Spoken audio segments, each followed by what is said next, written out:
지금 보시는 것처럼 반스윙을 잘 할 수 있어야 비거리를 폭발적으로 늘릴 수가 있어요.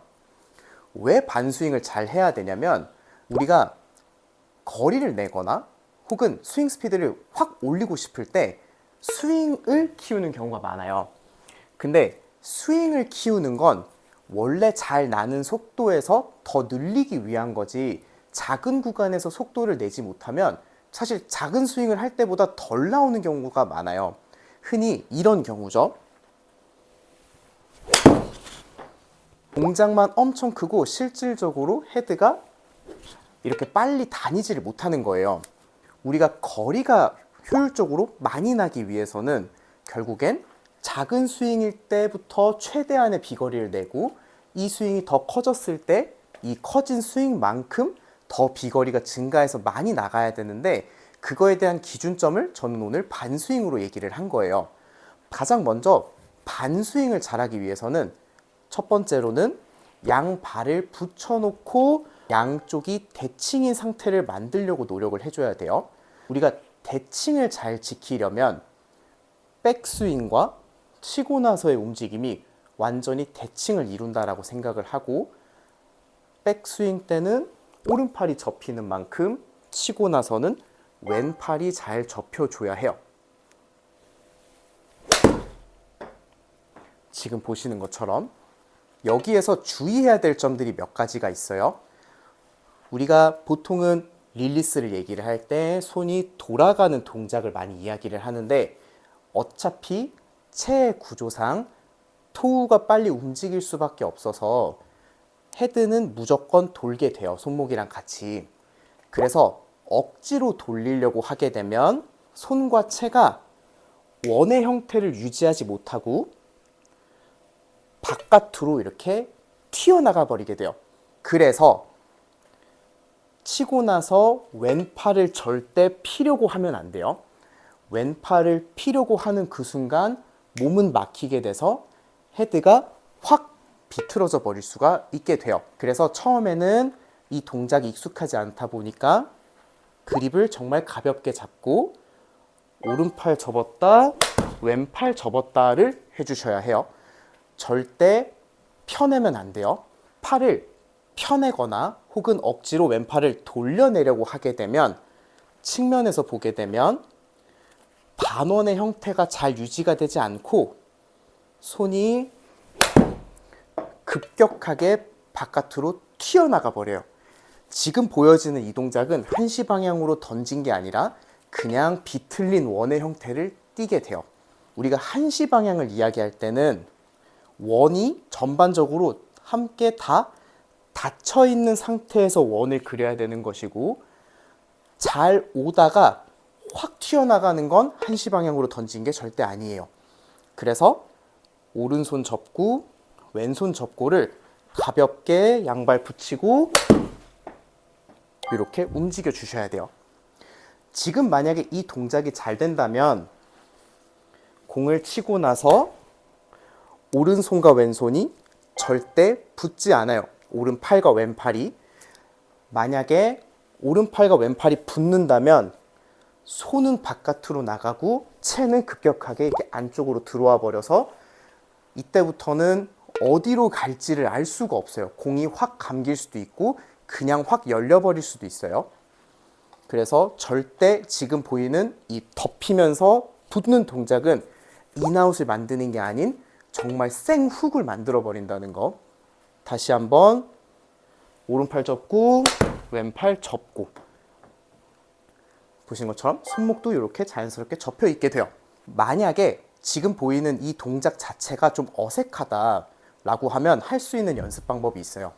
채를 거의 샤프트 위치, 채의 거의 4분의 1 되는 지점까지 잡으면 그립이 내 옆구리 쪽으로 이렇게 와서 붙을 수 있게 돼요. 여기에서 백스윙 시작해서 내 오른 허벅지에 있을 때까지는 채가 내 몸에 붙어 있어야 돼요. 여기에서 손목 살짝 접고 팔 살짝 들면 아까 우리가 만들었던 하프 위치가 돼요. 반스윙. 여기에서 내려올 때가 중요한데, 우리가 흔히 드라이버 영상 같은 걸 보면 내려오다가 이 샤프트가 옆구리를 쳐버려야 된다는 걸 많이 봤을 거예요. 실제로는 이렇게 되면 막히게 되고 그립 끝이 내 몸에 닿는 게 아니라 내 몸에 피해서 다닐 수 있어야 돼요.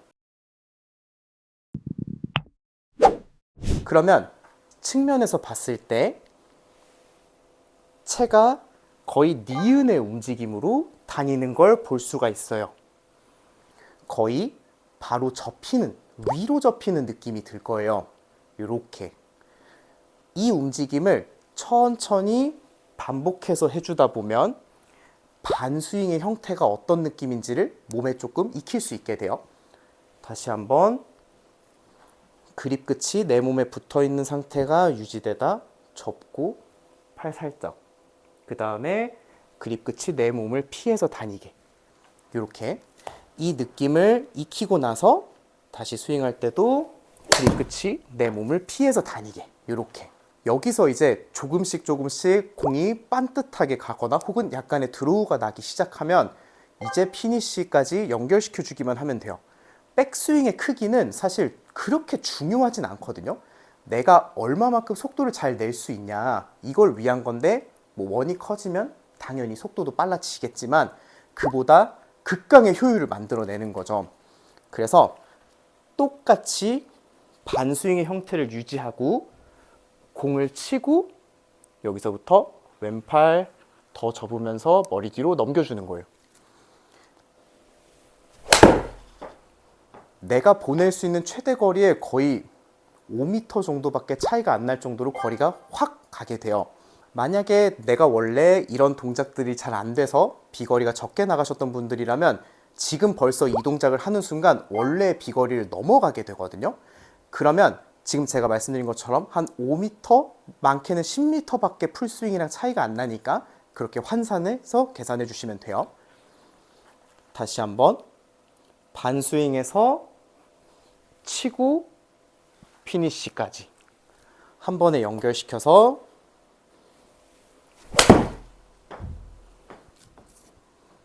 이렇게. 그래서 우리가 작은 스윙을 했어도 그 많은 효율을 낼 수 있다는 걸 몸에서 느끼게 되면 더 이상 오버스윙을 사실 할 필요가 없어지는 걸 내 몸이 직접 느껴서 사실 안 하게 돼요. 그래서 굳이 큰 스윙을 하지 않아도 충분한 비거리를 낼 수 있다는 걸 느낀 그 시점부터는 드라이버를 써서 똑같이 아까 했던 것처럼 반스윙을 해주시는 거예요. 가볍게 반에서 반. 아마 지금 제가 치고 있을 때 반보다 조금은 더 가고 있을 수도 있어요. 지금은 속도가 조금 나고 있는 상황이기 때문에 조금 더 클 수는 있어도 머릿속에서는 계속 반에서 반. 공이 꽤 다 반듯하게 가고 있는 걸 보실 수가 있어요. 지금 이렇게 동작을 하다 보면 당연히 힘이 실리는 걸 느낄 수밖에 없고 계속해서 비거리가 조금씩 늘어나고 있는 걸 느낄 수가 있을 거예요. 이러면 드라이버를 칠 때도 억지로 오버스윙을 하거나 억지로 막 많이 몸을 돌려서 공을 칠 필요가 없다는 걸 느낄 수가 있게 돼요. 지금 하던 동작을 그대로 연결시켜서 반에서 피니쉬까지. 실제로 제가 풀스윙을 완전히 다 했다 드라이버로 했을 때는 비거리가 260m, 270m 정도 나가요. 근데 지금 반스윙을 했을 때 245m가 나갔거든요. 그러니까 완전 풀스윙을 했을 때 대비 지금 딱 20m 정도가 차이가 나는 거예요. 제가 완전 풀스윙을 했을 때는 이 정도의 힘으로 공을 쳐요. 그래서 우리는 작은 스윙으로도 많은 효율을 낼 수 있어야 비거리를 당연히 늘릴 수 있고 우리는 억지로 오버스윙을 하기보다 작고 단단한 스윙에서 비거리를 더 낼 수 있다는 걸 느끼게 되면 사실 늘리면 더 많이 나갈 거고 그 정도로만 스윙을 해도 충분한 비거리를 확보할 수 있다는 걸 느낄 수가 있어요. 처음에는 발을 붙인 상태에서 반. 지금 이게 익숙해졌다면 반에서 풀스윙. 이렇게 움직이기 시작하면 비거리는 당연히 더 늘 수밖에 없을 거예요. 오늘 영상은 여기서 끝!